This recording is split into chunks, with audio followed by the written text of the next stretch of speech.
Hello, guys. I'm Igor Bragado. I'm the coffee and sugar analyst here at Coffee Trading Academy. I'm joining today with our chief analyst, Ryan Delaney, for our first podcast episode of 2025.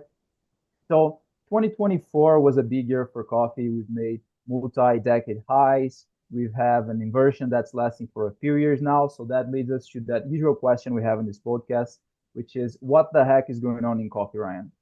Yeah, 2025 is here already. Yeah, it's been quarter of a century. Can you believe it? Since 2000. So yeah, 2024 is the year of the return of the bull in coffee, right? So we the bull market is back, and in fact, we kind of had three rallies in 2024. And we're going to talk about each of these little rallies that we had. But I think what might be helpful here, Igor, in looking back is to put these three rallies in context, to think about 2024 in the broader context. And I think 1 year is actually a short time, right? And in the new Sure. year here, as we get 1 year older, I think it reminds us just how short 1 year is, right? So maybe something more like 5 years is a more appropriate time frame to get the proper context for coffee here. So I think where we can start is with the bear market of 2020. So if we can think back to this time here in the beginning of COVID, right? It was a different time. Um, 2020 was a large bear market that was driven by previous surpluses, but especially a particularly big Brazil crop, right? Our analysis is always very Brazil focused, not only because Igor, of course, you're based in Brazil, but because it's the largest producer of coffee in the world, right? So we had a very large Brazil crop. We still haven't topped this 2020 crop in recent years. And that sort of kicked off this long-term bear market. And coffee got down to very cheap prices. You can see the bottom of it on our chart there. We got below 100 cents per pound. I think we even touched below 90 cents. Don't quote me on that, but I think we touched that. And so it was very, very cheap historically. Um, now, that was really oversold, though, at that part. The market was in contango. The specs and the hedge funds were all in on the short side. And so the market had kind of, it deals in extremes, and it had gotten very one-sided at that point. Now, even looking forward back then, everyone kind of knew that there was a deficit coming, right? We had had a large surplus before, we had a big bumper crop in Brazil before, and there was going to be a bit of a deficit after that. And so we knew that there was a bull market coming. And indeed, that bull market did start. You can see we had this rally as the market started anticipating the coming deficit. Now, what the market did not anticipate was what happened in frost season in July of 2021 or June of 2021, right? And you can see that right there. It was we for years frosts in Brazil had been a thing of the past. One thing that we've talked about before, Igor, is how the planting areas in Brazil have moved northwards. There used to be a lot more coffee planted in southern Brazil, where there's more frost, it's more liable to have frosts um, Yeah. during July. And this year it had uh, it we by the time 2021 happened, no one was really expecting big major frosts anymore. It had been probably something like 20 years since the last big frost had happened there. And we'd had little frost, but nothing big. So in July of 2021, we had this very big frost, and it decimated the Brazil crop. And one thing we talk about with frost, right, is that the frost itself doesn't actually impact the current crop. It always impacts the next crop. So we were in a deficit now, or we're heading towards the deficit. And the market knew now that that small deficit that was coming up was going to turn into a big deficit. And that had some interesting effects, one of which was the inversion. Not long after this, or right around this time, we started getting a market inversion, right? And that was the first time you can see right there in December 21 looks like, or somewhere around there. We had our first inversion, right?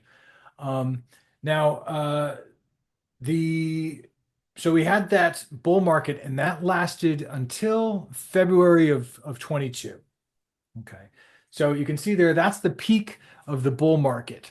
And I think I like looking at this longer time frame here because in a lot of ways, I think the current bull market is sort of an extension of this bull market. But the high prices had done their part to cool off demand and to stimulate supply. And the market was fortunate enough to have now a recovery in the Brazil crop. So even though now we were on moving on to an off-year crop, it was predicted to be a very big off-year crop, and indeed it was a big off-year crop. It was almost almost 70 million bags, something like 67 or something like that, right? And so this large off-year crop replenished supply. It reduced a lot of the tightness and worry in the market. Um, and moreover, and this is a theme for us, we looked forward to the future, right? This is something we always talk about, right? Igor is, coffee Exactly. being forward-looking. And what we saw was we had a very big off-year crop, and that the next year would be an even bigger on-year crop. And so, because of that, the market started moving down and down and down, and anticipating this recovery of supply. And again, we had short specs being sucked into the market at that point. Now, uh, that ended in October of 2023. And that is really sort of the beginning of our 2024 bull market, was that shift in October of 2023. Now, the cause of that October 2023 rally was the cert stocks.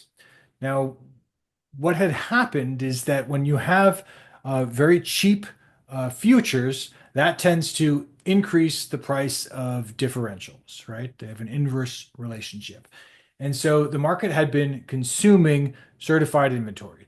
There was other reasons as well. We'd drawn down inventories during COVID because of logistical problems and shortages in getting uh, uh, uh, transportation, right? So we drew down all of our inventory. Um, and you can see in October of 2023, in your bottom chart there, um, the certs had broken to new recent lows. We'd gone below all of our 5-year lows. And what's more is that trajectory was accelerating.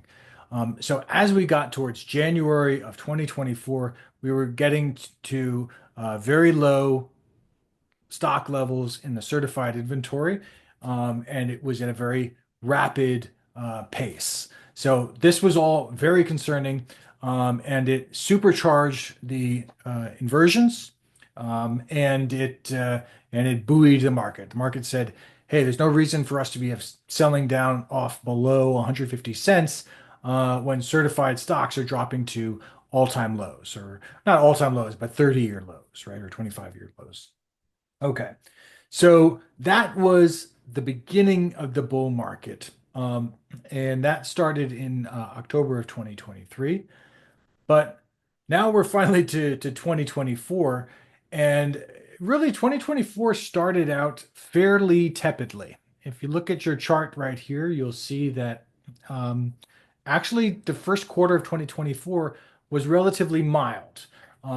It Yeah. had dipped below 200 cents, and it was somewhat recovering, but it was also kind of sideways. The market didn't really know what to expect at that point. Um, and this is where we get into our sort of three bull markets of 2024. Now, let's see. Do you want to talk a bit about the first rally, Igor? Yeah, sure. So I think before we talk about the first rally, is interesting to put into context the situation of stocks back then. Mm, And if we go back to this chart here, which is just talking about when talking about certs, you can see that pretty much all destination stock that we have visibility on, they were pretty low. right.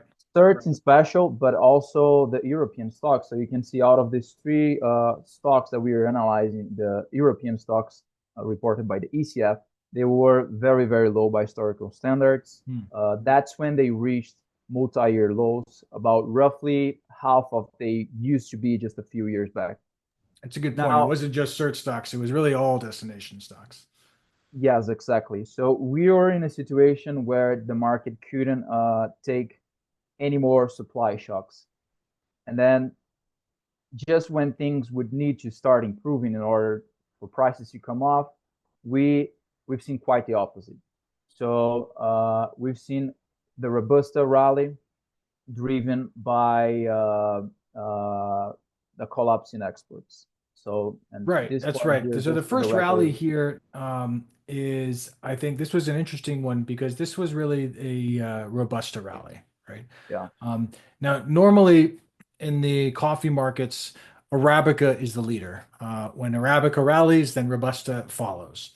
And Robusta kind of does its own thing around Arabica. Arabica is sort of considered the core of coffee consumption. But this time we had something different, which was even though we had a bear market from February 2022 to October 23, it was never cheap by historical yeah, standards. It was coming from a sure, period, a price of say 250 cents down to 150 cents. And historically, cheap in the or normal in the coffee market is 100 to 150 cents. That's sort of the normal range. It's the old ICO range. Below 100 cents is cheap. So the cheapest we got in that bear market was the upper end of normal, right? We never even yeah, got down to like old normal prices. So during that whole period, consumption had shifted to Robusta. We moved to cheaper Arabicas. That was another reason for consuming certs and past crop coffees and stocks, and also Robustas. Now, Vietnam had moved to meet that demand. Um, as we said, Arabica usually leads Robusta prices, and so Robusta was enjoying very high prices historically, enjoying good prices. And so the Vietnamese farmers were obliging demand. They shipped their coffee, they shipped a lot of it early, and essentially what they did was they shipped all of their coffee in the first half of the season. Um, and normally they sit on the coffee and kind of let it go as the season progresses so that they don't collapse the market. But since the market was rallying the whole time, they were just selling that coffee. And by the time we got to the end of the Vietnamese crop, there was no more coffee left in Vietnam, or very little. And we saw that in the exports, right, Igor? yeah, exactly. And in fact, that was a good way to measure supply from Vietnam because if prices are just too high, if Robusta is trading at multi-decade record prices, and we're not seeing the exports come out of Vietnam, Right. that's indicative of a lack of supply. Because otherwise, if prices are good, then you got this major incentive to sell. We're not seeing those exports coming out of Vietnam. So that's when Robusta rallied more and more, and that, as you can see here on the chart, it pushed Arabica prices as well. So I think one point to make here is that you see this part where it says small bean size. That's around May, April, May, when we started to hear rumors about Brazil as well. Mhm. Uh, People telling, hey, the bean size of this new crop is not living up to the expectation. But that to that point, those were all in rumors that would then a couple of months later be confirmed by the harvest and the sources on the ground. Right, exactly. So that second rally, indicated by your kind of green arrow here, your middle green arrow here, was the market kind of realizing that this Brazil crop was smaller than expected. One of the indications of that was the bean size, right? There was first, before the Yeah, crop harvested, we had heard reports that there was going to be smaller bean sizes, but that's a very vague sort of prediction. The way that you analyze this and predict this out in the field is you go out into the different coffee trees, you take beans off, and you cut open the coffee cherries, and you see, if there's any defects or problems in those beans. Um, but you can't really do this on a widespread scale. I mean, you can do it on you have to do samples, right? So it's never super clear what the total indication is going to be until that crop is harvested. And what we saw here, you can see this coincides with that Brazilian harvest season from May through October there, was as the season progressed and as we had more outturn from the Brazilian coffee beans, it became clear that the outturn was indeed less than usual, that the bean sizes were small. And so we saw those big rallies in differentials in the different sizes. The particularly the large, high quality beans skyrocketed in price, and all of the differentials rallied. Now, the final rally of 2024, the most recent one that started in November here, was because of this heat and drought. Now, what made this particularly weird was that this happened during the dry season in Brazil, and as one of my friends says, it does what it says on the label, right? That's that's a Steve quote there. Um, but when it's dry, when it's the dry season, it's dry, right? So it's kind of that's just sort of normal.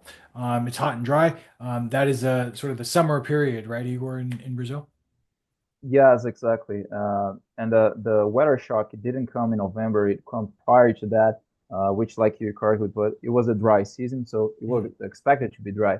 So you can see that by October, November, we got this sell-off down to 40 cents. That was with the main flowering in Brazil. So by the time it was really dry and also hot in Brazil, Mm. but just by the time when the main flowering hit, we got rains. So everyone was happy. Everyone was sharing pics of beautiful flowering. And I even spoke to some farmers with many decades of experience who said, hey, this is one of the most beautiful flowerings I've ever seen in my Mm. entire career. But the problems with the plant started to become evident by November, December. That's when farmers started realizing that the drought and especially the heat, that's what they say, especially the heat waves from September, October, they have left their marks in the plants. Right. So, and by that time, it was in November that I visited Virginia as well, and I was able to see how the beans were in the trees. So you can see in this picture here, you Mm. see just how small the beans are. They lack filling. You can see in this tree as well. So just for as a benchmark, those beans should be at least double the size that they're in display here. I was told by the agronomists in the farm. So that Right. really left the marks. That's when the news became mainstream. Yeah, so it was really it's a good point. It was essentially at the end of the last harvest, right, that we had this heat Yeah, and dryness. Because I remember we were saying, oh, it's good because you generally when you're harvesting, you want dry weather, right? So that's generally yeah, considered to be a positive thing. And there was talk about it being hot, but it was unclear the impact of this heat at that point. One of the things that we exactly. talk about with the biology of the coffee tree is that it's often the case that when the tree experiences some stress followed by relief from the stress, that can be sort of beneficial to the plant, right? It's almost like exercise.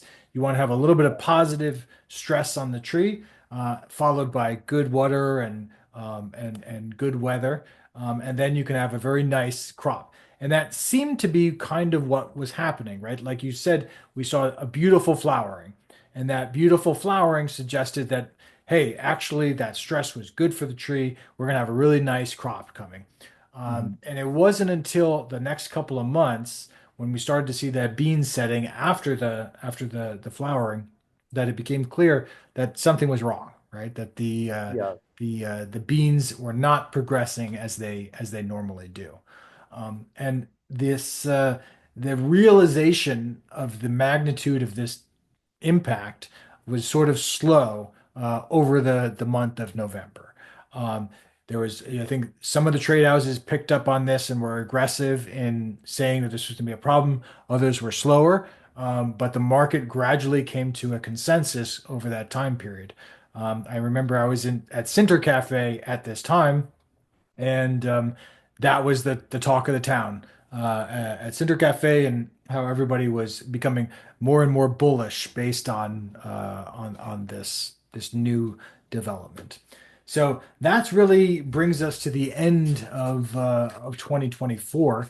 Um, and now we're looking to 2025, and it's unclear what's going to happen next, right?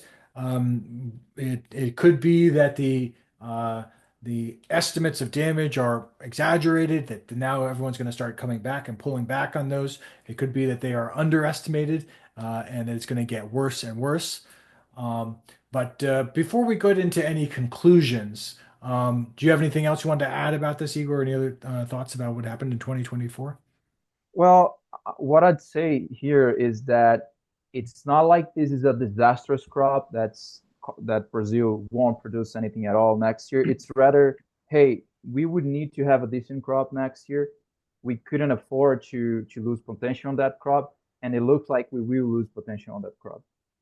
Yeah. Sum up with the fact that Brazil has limited stocks, as you can see implied by dips, which are really high, especially from a year ago. That shapes that view of, hey, we can't afford more supply shocks.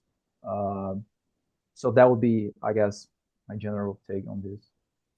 Yeah, I mean, I think it's set us up to a position here where, and that's why we did that context is we're at a point with the inventories and the low stocks where we can't afford we can't afford any more big deficits, right?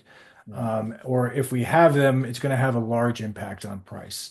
Um, exactly. and that seems to be the situation that we're finding ourselves as we start 2025.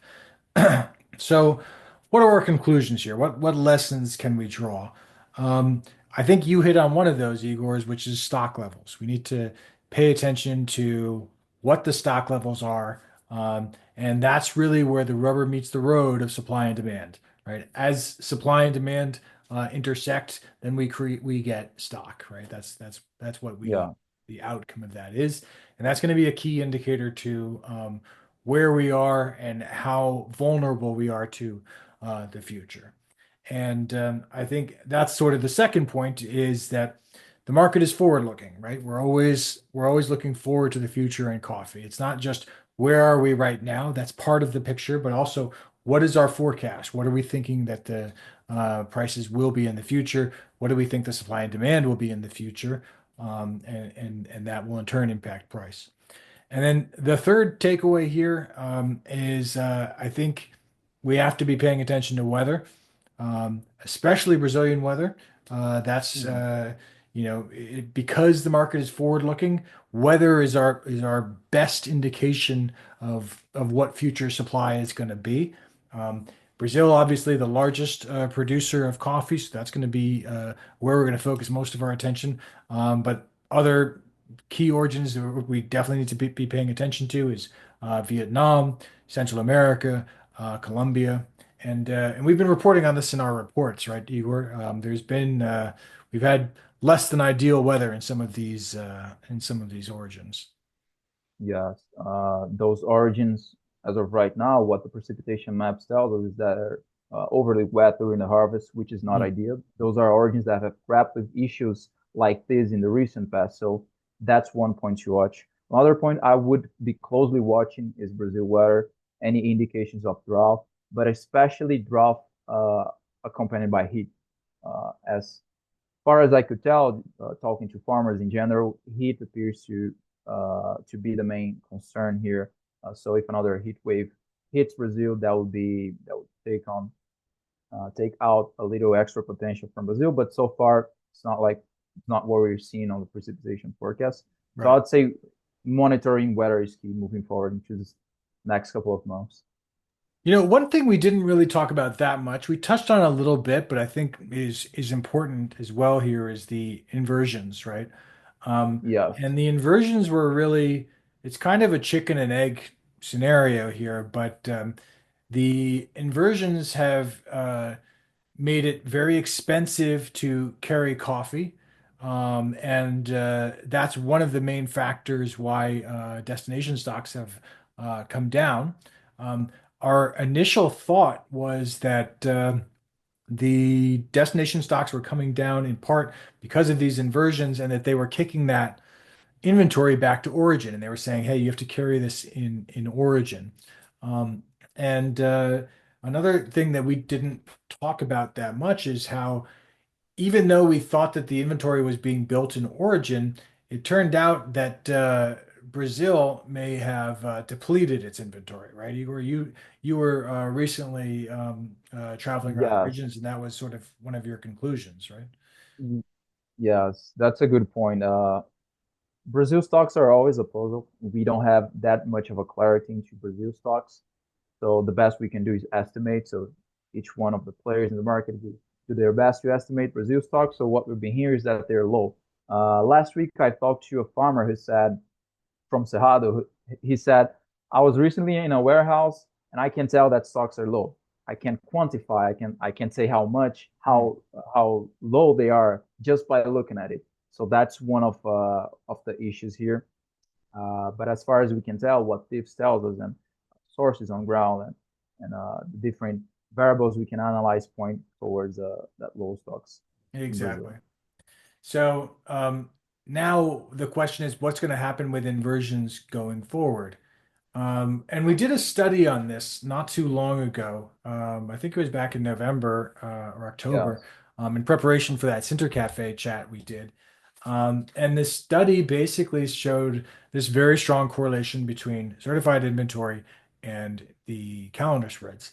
So there's you can basically model it out as inventories rise, as certified inventories rise, calendar spreads fall, and vice versa. Um, Now, what's interesting is that we've had a bit of an enigma here in that certified inventory has actually risen over the last 6 months, quite significantly, right? We've recovered off of those lows back in, or maybe even over the last year, we could say, right? So we Yes. recovered off the lows in January, and we're up to almost 1 million bags of certified inventory, and yet the inversion is persisting. The inversion is has stuck around. Um, and uh, and you can see it's come off, right? From January of 2024 is sort of the high there. And we're still, and that's a real improvement in calendar spreads here, but it's still inverted. Um, and I think that has to do for the moment with a question mark about what certs are going to be in the future, right? Is this the high point in certified inventory and now they're going to start falling off again? Or is this, a just the midway in an upward trend?